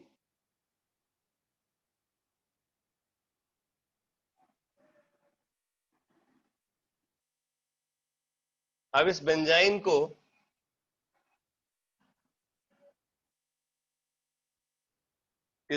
को अगर मैं रिएक्ट करा रहा हूं एक न्यूक्लियोफिलिक रिएजेंट के साथ, पहले मैं ये जनरल रिएक्शन लिख रहा हूं। अगर इसको न्यूक्लियोफिलिक रिएजेंट के साथ ट्रीट करते हैं तो क्या होगा बेटा, देखो ये जो एक्स्ट्रा पाई बॉन्ड है उसके अक्रॉस एक इलेक्ट्रोफिलिक ग्रुप और दूसरी तरफ न्यूक्लियोफिलिक ग्रुप अटैच हो जाता है, ऐसा प्रोडक्ट बन जाएगा ENU। ये ऑर्थो पोजीशन पे आकर के अटैच हो जाएंगे। अब जैसे देखो, अगर मान लो हमने कंसीडर किया है वाटर, तो HOH, अगर इसको वाटर से रिएक्ट कराते हैं, बेंजाइन को वाटर से अगर रिएक्ट करा रहे हैं, तो ये H पॉजिटिव, OH नेगेटिव। अब देखो क्या बन जाएगा यहाँ पे बन जाएगा बेटा फिनॉल। फिनॉल बन जाएगा। अगर हम इसको ट्रीट कर रहे हैं विथ अमोनिया, ठीक है, तो ये पॉजिटिव पार्ट हो गया, नेगेटिव पार्ट हो गया, तो यहाँ पे बन जाएगा एनिलीन। एनिलीन बन जाएगा। अगर हम इसको ट्रीट करते हैं एल्कोहल के साथ, अगर इसको एल्कोहल के साथ ट्रीट करते हैं,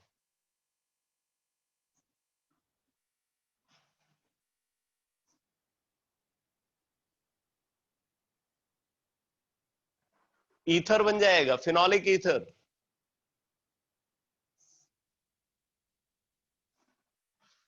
अगर हम इसको ट्रीट कर रहे हैं HCN के साथ,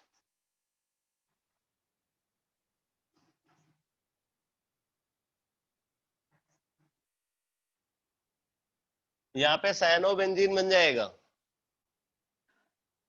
अगर इसको ट्रीट कर रहे हैं HCl के साथ, तो यहां पे क्लोरोबेंजीन बन जाएगा।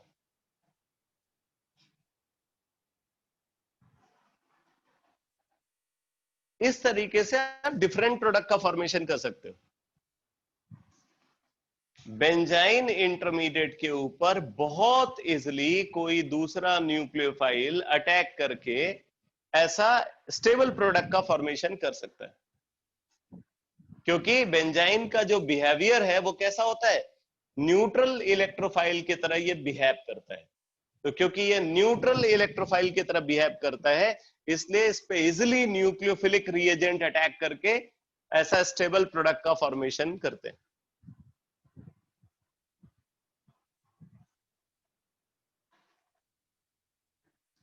अब आप जनरल कैरेक्टरिस्टिक में लास्ट पॉइंट लिखो।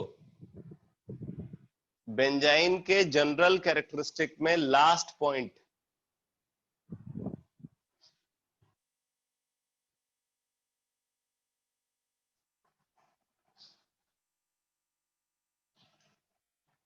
ये लास्ट इंफॉर्मेशन है GOC की, लिखो। they acts as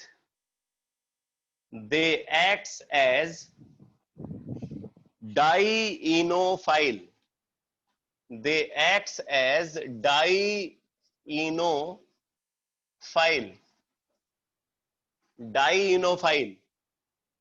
They acts as dienophile in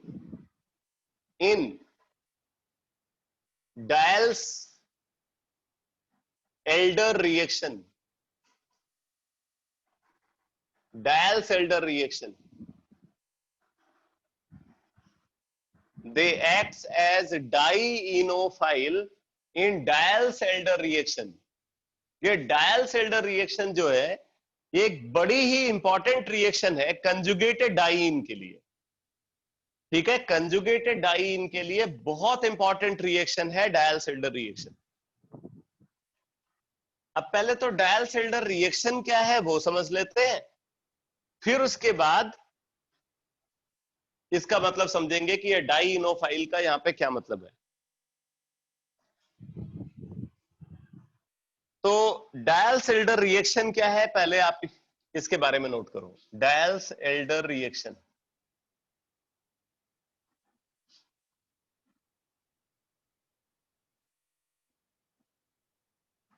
Diels-Alder reaction लिखो।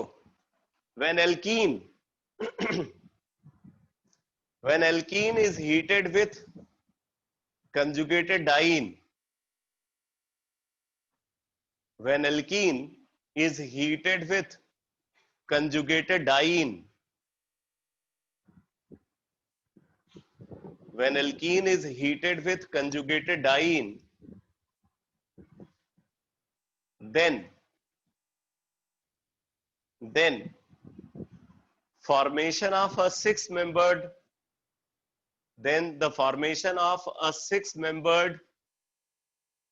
unsaturated ring, then the formation of a six-membered unsaturated ring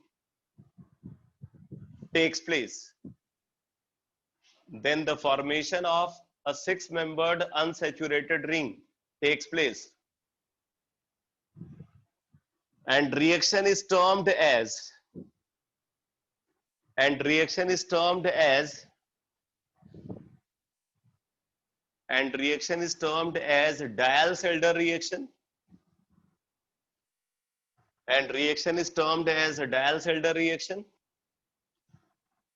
और 4+2 एडिशन भी बोलते हैं इसको। 4+2 एडिशन, 4 कार्बन डाइईन का और 2 कार्बन एल्कीन का ये ऐड होकर के 6 मेंबर्ड रिंग का फॉर्मेशन करते हैं, इसलिए हम इसको 4+2 एडिशन बोलते हैं। 4 कार्बन डाइईन के एंड 2 कार्बन एल्कीन का ये ऐड होकर के 6 मेंबर्ड रिंग का फॉर्मेशन करता है, इसलिए हम इसको 4+2 एडिशन बोलते हैं। ठीक है, अब देखो यहाँ पे एक बात बहुत इंपॉर्टेंट है Diels-Alder रिएक्शन के रिगार्डिंग। कुछ आप इसको इस तरीके से लिखो, general characteristic of Diels-Alder reaction, general characteristic of Diels-Alder reaction, general characteristic of Diels-Alder reaction.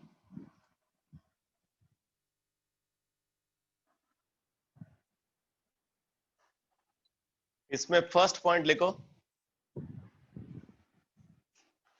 First point लिखो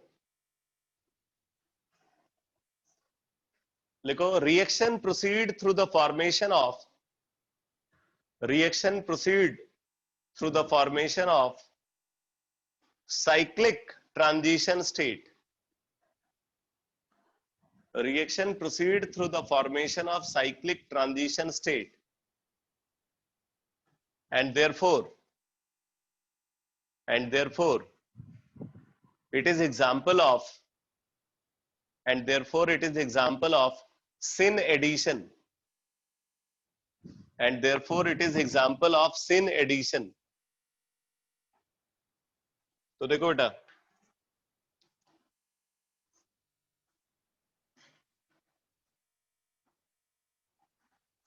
ये है कंजुगेटेड डाइईन,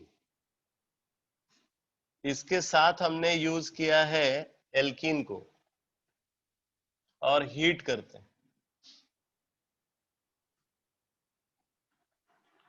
तो क्या होता है, यहां पे जो बॉन्ड है ये होमोलिटिकली ब्रेक होगा, ये वाला बॉन्ड होमोलिटिकली ब्रेक होगा और ये बॉन्ड होमोलिटिकली ब्रेक हो जाता है। ये सारे बॉन्ड होमोलिटिकली ब्रेक हो जाते हैं। और बॉन्ड ब्रेकिंग के थ्रू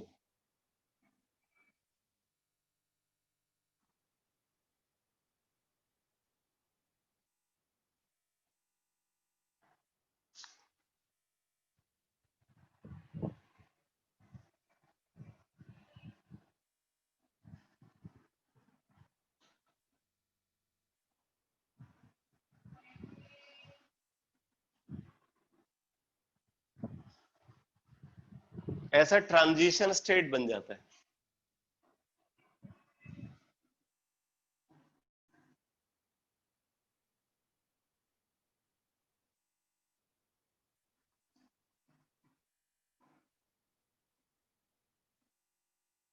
ऐसा साइक्लिक ट्रांजिशन स्टेट बन जाता है और फिर उसके बाद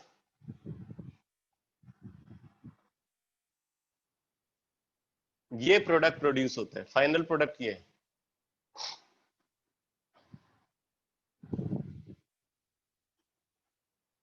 तो आप देख रहे हो कि ये 4 कार्बन तो डाइईन के और 2 कार्बन एल्कीन के ऐड होकर के 6 मेंबर रिंग का फॉर्मेशन कर रहे हैं, इसलिए इसको 4+2 एडिशन बोलते हैं। 4+2 एडिशन।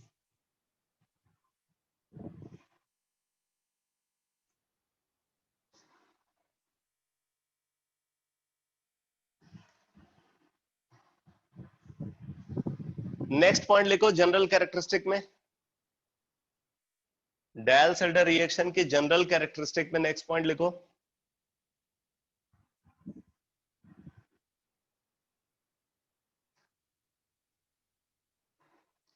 देखो during the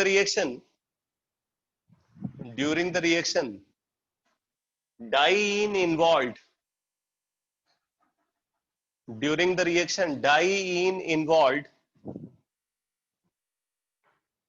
must possess, during the reaction diene involved must possess S cis form of arrangement,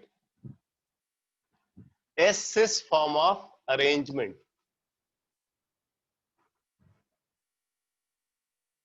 तो बोल रहा है कि जो डाइईन यहां पे रिएक्शन में इन्वॉल्व है, इस डाइईन का अरेंजमेंट कैसा होना चाहिए? एस सिस फॉर्म ऑफ अरेंजमेंट होना चाहिए। ठीक है, अब एस सिस का क्या मतलब है जरा देखो। बेसिकली ये जो डाइईन है इसके 2 अरेंजमेंट पॉसिबल है। एक तो ये अरेंजमेंट है इसका और दूसरा अरेंजमेंट इसका ऐसा है। ये दोनों अरेंजमेंट को अगर देखा जाए तो they are present in dynamic equilibrium with each other, because ये एक दूसरे में इंटर कन्वर्टेबल है थ्रू फ्री रोटेशन। ये फ्री रोटेशन के थ्रू एक दूसरे में कन्वर्ट होते हैं। तो इसको बोलते हैं बेटा एस सिस और इसको बोलते हैं एस ट्रांस। इस वाले फॉर्म को बोलते हैं एस सिस और इसको बोलते हैं एस ट्रांस। ये ज्यादा स्टेबल होता है, एस ट्रांस मोर स्टेबल है। मोर स्टेबल इसलिए है क्योंकि यहां पे जो पाई बॉन्ड है, पाई इलेक्ट्रॉन क्लाउड है, वो अपोजिटली लाई कर रहा है। इसमें pi electron cloud same side में लाई कर रहा है, तो यहाँ पे रिपल्सन ऑब्जर्व होता है इनके बीच में, और इधर ये अपोजिटली होने की वजह से इनके बीच में रिपल्सन मिनिमाइज्ड होता है। तो S trans is more stable than that of S cis. अब इसका रिजल्ट ये होता है कि जब एस सिस एस ट्रांस में कन्वर्ट होता है तो हीट रिलीज होती है। जब एस सिस फॉर्म एस ट्रांस फॉर्म में कन्वर्ट होगा तो हीट रिलीज होगी। लेकिन यहां पे अगर आप देखो तो जो फॉर्म रिएक्शन में पार्टिसिपेट कर रहा है वो एस सिस है। अब पहले तो आप ये समझ लो कि एस ट्रांस क्यों नहीं पार्टिसिपेट कर सकता। तो आप देख रहे हैं एस सिस के केस में तो ऐसा साइक्लिक ट्रांजिशन स्टेट बन रहा है। अगर हम एस ट्रांस को यूज करें तो ट्रांजिशन स्टेट कैसा होगा देखो।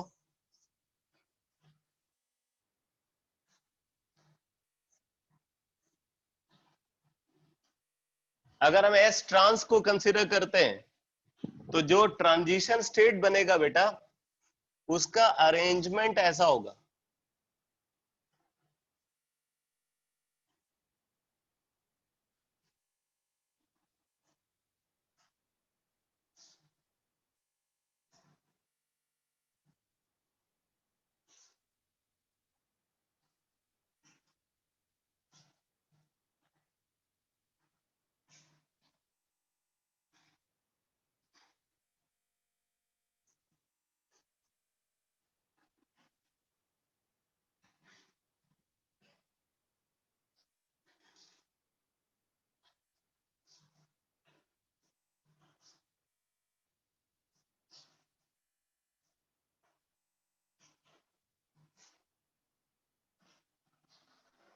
अगर एस ट्रांसफॉर्म डायल्सेल्डर रिएक्शन में पार्टिसिपेट करता है तो ऐसा ट्रांजिशन स्टेट बनेगा जो कि हाईली स्ट्रेन्ड स्ट्रक्चर है, हाईली स्ट्रेन्ड स्ट्रक्चर। एक तो ये ट्रांजिशन स्टेट है, ऊपर से हाईली स्ट्रेन्ड। तो इस वजह से क्या होता है कि एस ट्रांस कभी भी इस ट्रांजिशन स्टेट का फॉर्मेशन नहीं कर पाता, और जब तक ऐसा ट्रांजिशन स्टेट नहीं बनेगा ये एंड प्रोडक्ट में कन्वर्ट नहीं हो सकता। इसीलिए एस ट्रांस इस रिएक्शन में इन्वॉल्व नहीं होगा, हमेशा एस सिस इस रिएक्शन में इन्वॉल्व होगा। ये एस सिस है और ये है एस ट्रांस। तो डायल्सेल्डर रिएक्शन की अगर बात करें तो डायल्सेल्डर रिएक्शन में हमेशा एस सिस पार्टिसिपेट करेगा, एस ट्रांस पार्टिसिपेट नहीं करेगा।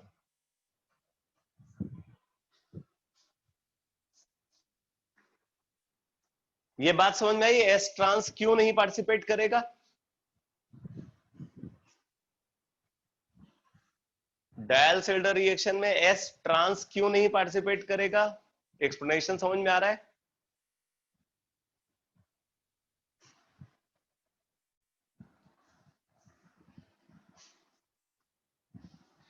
ठीक है, तो हमेशा एस सिस फॉर्म डायल्सेल्डर रिएक्शन में पार्टिसिपेट करेगा क्योंकि यहां पे स्टेबल ट्रांजिशन स्टेट बनता है।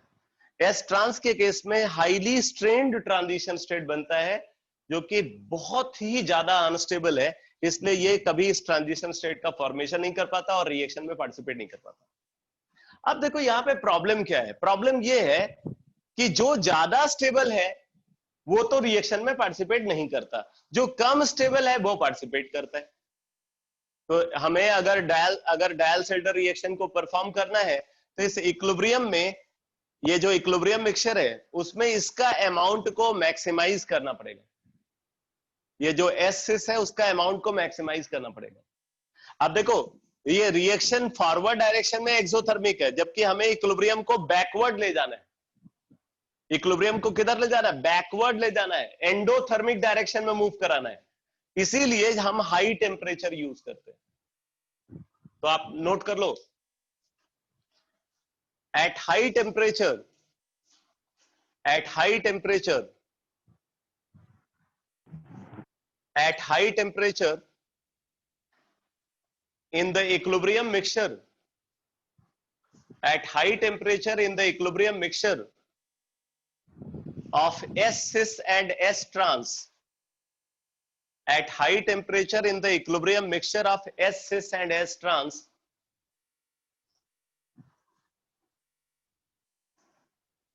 composition of S cis form, composition of S cis form increases, composition of S cis form increases due to this fact,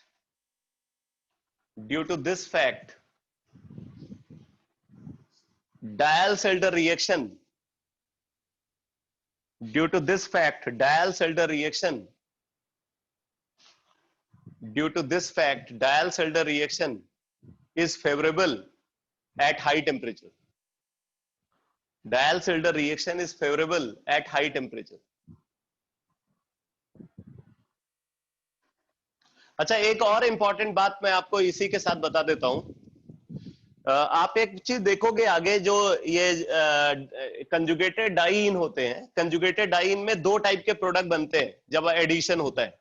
एक तो 1,2 एडिशन प्रोडक्ट बनता है और दूसरा 1,4 एडिशन प्रोडक्ट बनता है। तो लोगों को बड़ा कंफ्यूजन रहता है कि कब जो है कंजुगेटेड डाइइन 1,2 एडिशन प्रोडक्ट बनाएगा और कब 1,4 एडिशन प्रोडक्ट बनाएगा। मैं इसी कॉन्सेप्ट के साथ इस बात को भी एक्सप्लेन कर देता हूं। आप जरा देखो, अगर मान लो हमने कंसीडर किया एक रिएजेंट को,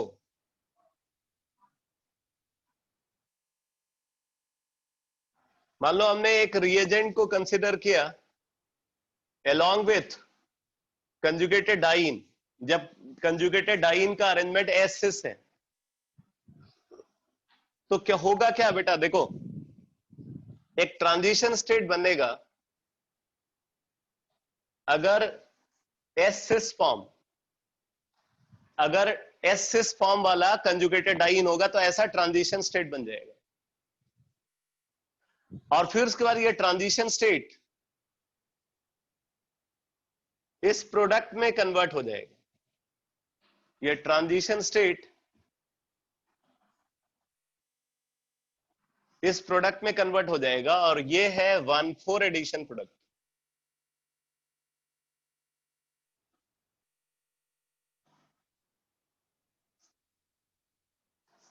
वन फोर एडिशन प्रोडक्ट।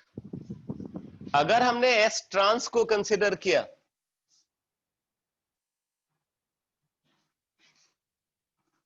और उसको हम ऐसा रिएजेंट से रिएक्ट करा रहे हैं,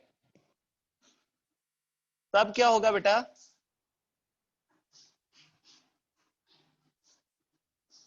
एस ट्रांस के केस में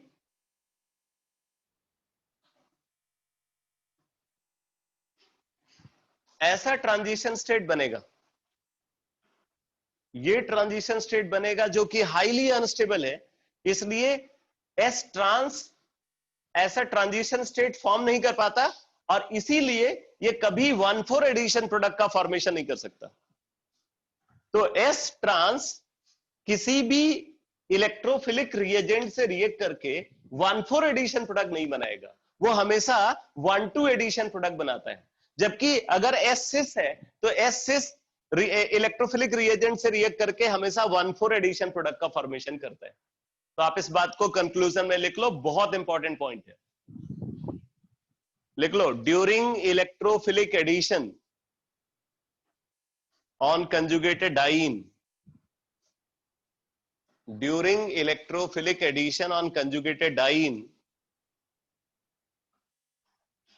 S-cis form produces 1,4 addition product,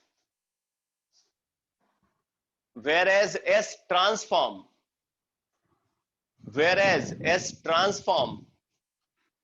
produces 1,2 addition product. S-cis form produces 1,4 addition product, whereas S transform produces 1,2 addition product.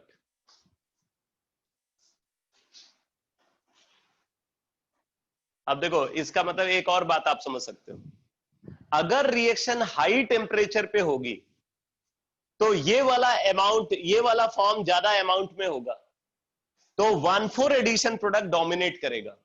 High temperature पे अगर रिएक्शन होगी, एस-सिस फॉर्म ज्यादा अमाउंट में होगा, तो 1,4 एडिशन प्रोडक्ट का फॉर्मेशन डोमिनेट करेगा। लेकिन अगर रिएक्शन लो टेम्परेचर पे प्रोसीड कर रही है तो एस ट्रांसफॉर्म ज्यादा अमाउंट में होगा, और अगर ये ज्यादा अमाउंट में होगा तो 1,2 एडिशन प्रोडक्ट का फॉर्मेशन डोमिनेट करेगा। ठीक है, तो इस बात को भी लिख लो, लिखो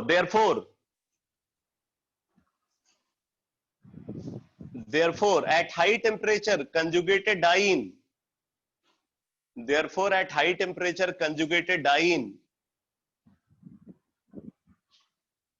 produces 1,4 addition product,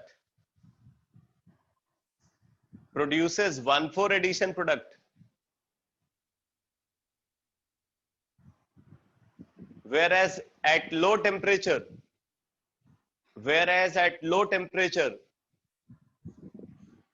it produces 1,2 addition product. Whereas at low temperature it produces 1,2 addition product as major product.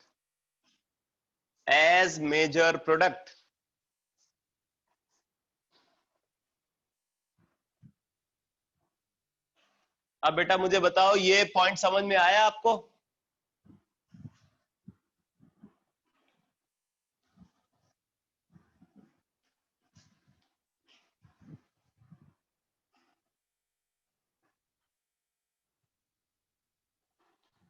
ठीक है, क्योंकि मैंने यहां पे आपको बोला कि जो एस-सिस फॉर्म है, एस-सिस फॉर्म हमेशा 1,4 एडिशन प्रोडक्ट का फॉर्मेशन करता है, और एस-सिस फॉर्म इक्विलिब्रियम मिक्सचर में हाई टेम्परेचर पे ज्यादा अमाउंट में होगा, जबकि लो टेम्परेचर पे एस ट्रांसफॉर्म ज्यादा अमाउंट में होगा।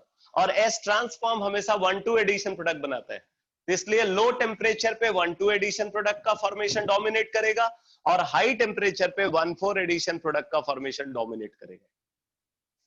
ठीक है, तो अब आपको कोई कंफ्यूजन नहीं होना चाहिए, एकदम क्लियर कट एक्सप्लेनेशन है, इसी के बेसिस पे वो एक्सप्लेनेशन आता है।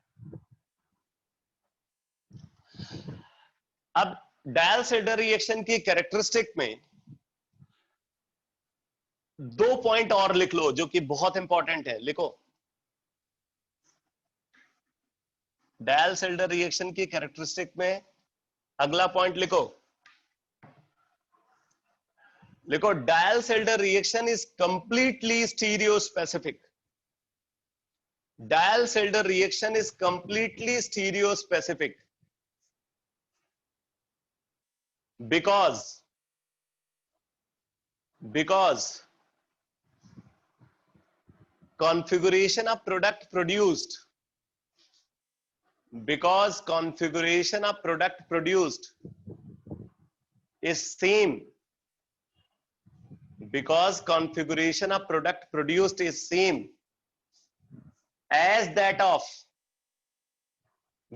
configuration of product produced is same as that of configuration of alkene involved,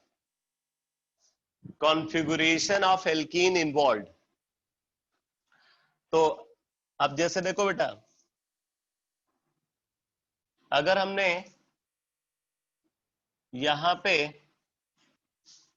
sis form of alkene को यूज किया है डायल्स-एडर रिएक्शन में, तो जो प्रोडक्ट फाइनली प्रोड्यूस होगा रिएक्शन में वो भी सिस फॉर्म वाला अरेंजमेंट को एक्वायर करेगा। जैसा एल्कीन का अरेंजमेंट होगा वैसा ही प्रोडक्ट का भी अरेंजमेंट होगा। अगर हमने यहां पे यूज किया है ट्रांस को, तो जो प्रोडक्ट प्रोड्यूस होगा यहां पे इसमें अरेंजमेंट ट्रांस होगा।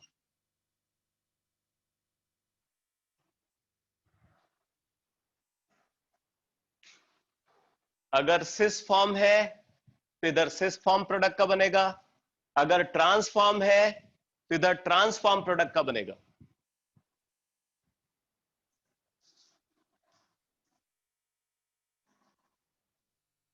लास्ट पॉइंट लिखो जनरल कैरेक्टरिस्टिक में डायल्स-एडर रिएक्शन के,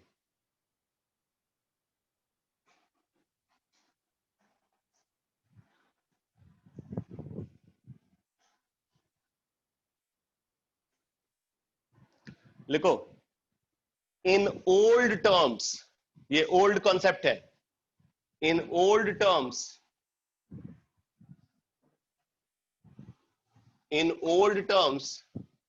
देखो during dials-adder reaction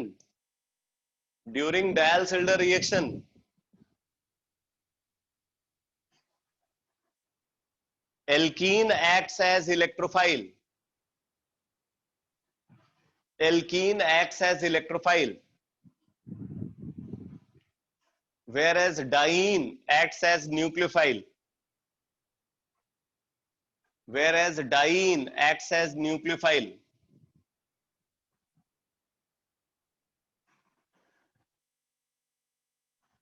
due to which presence of electron withdrawing group on alkene, due to which presence of electron withdrawing group on alkene, due to which presence of electron withdrawing group on alkene and presence of electron donating group on diene, and presence of electron donating group on diene increases their reactivity towards Diels-Alder reaction, increases their reactivity towards Diels-Alder reaction। तो अब जैसे देखो बेटा, अगर हमने ये दो combination use किए।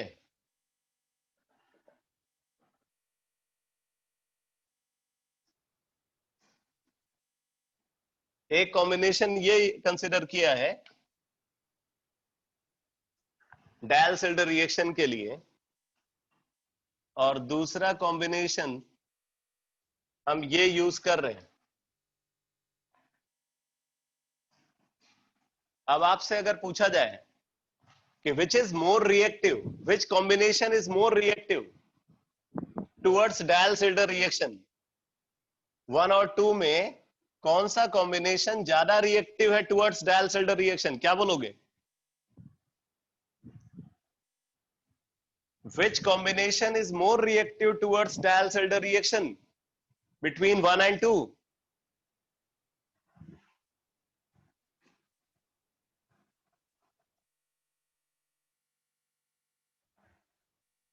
बोलो भाई।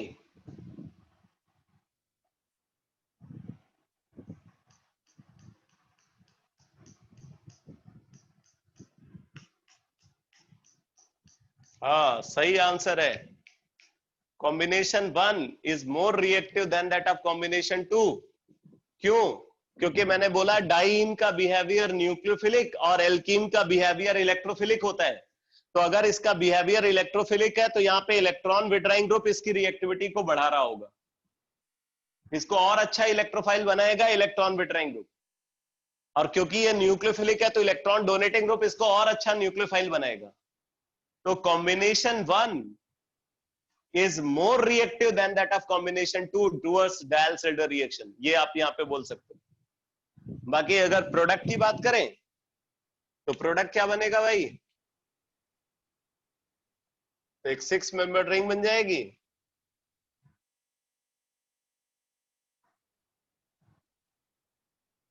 सिक्स मेंबर्ड रिंग, यहां पे होगा एल्डिहाइडिक ग्रुप। अब आप देख सकते हो ये एक इनॉल है, ये क्या है? ये एक इनॉल है। अब वैसे एक प्रॉब्लम यहाँ पे रहेगी, इनॉलिक फॉर्म अनस्टेबल होता है, इसलिए OH की जगह पे आप OCH3 कंसिडर करो, OCH3। तो फिर ये प्रोडक्ट बन जाएगा बेटा। और इस केस में अगर आप देखोगे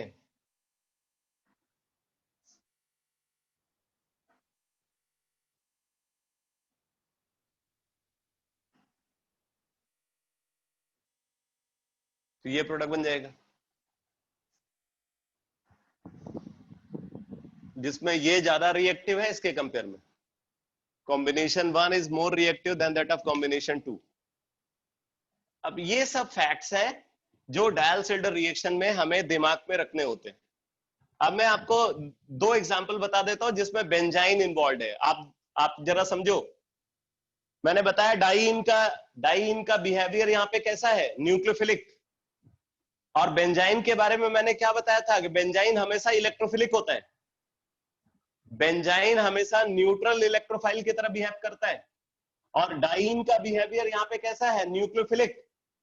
इसलिए बेंजाइन डाइईनोफाइल को अट्रैक्ट, मतलब डाइईन को अपनी तरफ अट्रैक्ट करता है। डाइईनोफाइल, फाइल का मतलब फिलाइन, अट्रैक्टिंग किसको? डाइईन को। तो बेंजाइन डाइईन को अट्रैक्ट करता है, इसलिए वो डाइईनोफाइल की तरह बिहेव करता है इन डायल्सिल्डर रिएक्शन। ये पॉइंट क्लियर हुआ? क्यों हम उसको डाइईनोफाइल बोल रहे हैं? बेंजाइन को डाइईनोफाइल क्यों बोल रहे हैं, समझ में आ रहा है?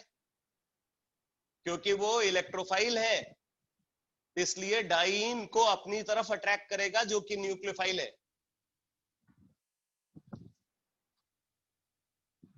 तो अब जैसे देखो बेटा, अगर हमने ये बेंजाइन को यूज किया, बेंजाइन है हमारे पास और साथ में एक डाइईन, तो क्या होगा? यहाँ पे 4 कार्बन ये वाले और 2 कार्बन ये वाला, ये 2 कार्बन ये ऐड हो जाएंगे। तो एक 6 मेंबर्ड रिंग तो पहले से प्रेजेंट थी, एक 6 मेंबर्ड रिंग और बन जाएगी। ठीक है? बाकी उस रिंग के सारे पाई बॉन्ड अपनी जगह पे प्रेजेंट होंगे और यहाँ पे एक और पाई बॉन्ड आ जाएगा, तो ये प्रोडक्ट बन जाएगा। आप इसको ऐसे समझ सकते हो कि ये अटैक कर रहा है इसके ऊपर, ये वाला कार्बन इस पाई बॉन्ड के थ्रू इससे अटैच हो गया और ये पाई बॉन्ड यहां आ गया, ऐसे भी आप समझ सकते। अब जरा देखो बेटा, अगर हमारे पास ये बेंजाइन है और साथ में साइक्लोपेंटाडाइन, बेंजाइन और साइक्लोपेंटाडाइन, तो देखो ये तो डाइन है और ये है डाइनोफाइल, तो कैसे रिएक्शन होगी देखो, ये वाला कार्बन इस पाई बॉन्ड को यूज करके इससे अटैच हो जाता है, ये कार्बन इस पाई बॉन्ड को यूज करके इससे अटैच हो जाएगा और ये वाला पाई बॉन्ड यहां आ जाएगा। तो आप देखो बेटा, एक तो ये 6 membered ring benzene ring present होगी और एक 6 मेंबर्ड रिंग ये वाला 2 कार्बन और ये 4 कार्बन के अटैच होने से बन जाती है। यहां पे होगा डबल बॉन्ड और आप देखो ये दोनों कार्बन जो डाइन के हैं वो पहले से अटैच है इसके साथ, एक ब्रिज ब्रिज हेड यहाँ पे प्रेजेंट है, तो एक ब्रिज यहाँ पे पहले से प्रेजेंट है, तो ये प्रोडक्ट बनेगा।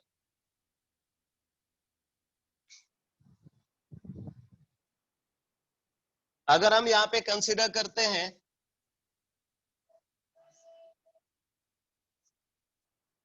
बेंजाइन के साथ फ्यूरॉन को, फ्यूरॉन बेंजाइन के साथ फ्यूरॉन है, तो सिमिलर प्रोडक्ट बनेगा जैसे इससे पहले वाली रिएक्शन में बना है।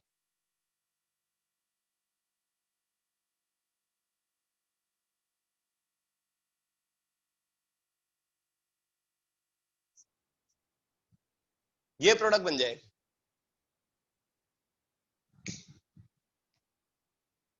तो इस तरीके से बेंजाइन डाइन से रिएक्ट करके डायल्सिल्डर रिएक्शन में पार्टिसिपेट करता है। ठीक है, तो बेंजाइन इंटरमीडिएट का डिस्कशन फिनिश हो गया, जनरल ऑर्गेनिक केमिस्ट्री फिनिश हो गई। अब इसके बाद मैं कल की क्लास में पहले न्यूक्लियर केमिस्ट्री को समराइज करूंगा, जो न्यूक्लियर केमिस्ट्री का कांसेप्ट बचा हुआ है उसको फिनिश करूंगा, उसके बाद कल सरफेस केमिस्ट्री स्टार्ट करेंगे और अब आगे लगातार क्लासेस सरफेस केमिस्ट्री पे होंगी जब तक सरफेस केमिस्ट्री फिनिश नहीं हो जाता। ठीक है बेटा, ओके। फ्राइडे को टेस्ट होना है आपका। Thank you sir. ओके बेटा।